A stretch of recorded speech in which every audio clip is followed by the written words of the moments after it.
So when we think about conflict, and that could be conflict in the workplace or it could be conflict in our relationships at home, they come from one of two places. So that's through our needs and also through our expectations. And because we all have different strengths, we all have different needs and we all have different expectations.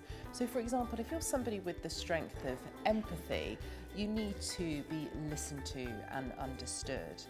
You need to have no judgment present and you need to be able to feel what's happening. So imagine for a moment that you're dealing with somebody with the strength of analytical. So if you're someone with analytical, you need to be able to look at the facts and you need to be able to look at the facts over the emotion and to look at the data and understand it and do it in a non-empathetic way.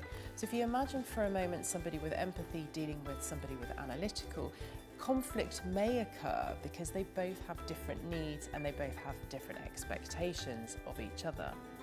Another example could be if you're somebody with a strength of responsibility, you tend to take psychological ownership of doing what you say you're going to do, and you're often on time and you always deliver on what you say that you're going to achieve.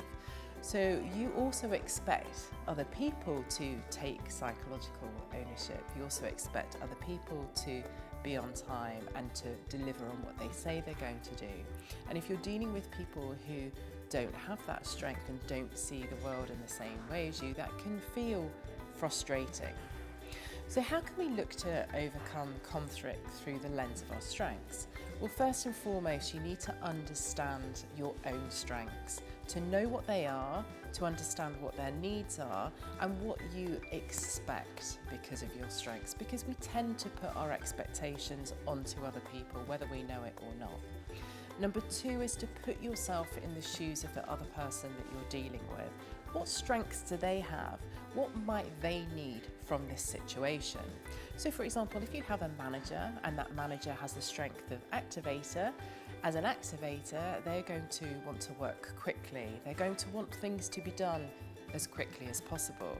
So if you're working with an activator, then look at what you can do and how quickly you can do it and how to make them aware of the speed that you're working at and what it is that you need back in return. And finally, to always assume the positive intention of the person that you're dealing with and that they're actually coming at things from a place of wanting to do the best that they possibly can.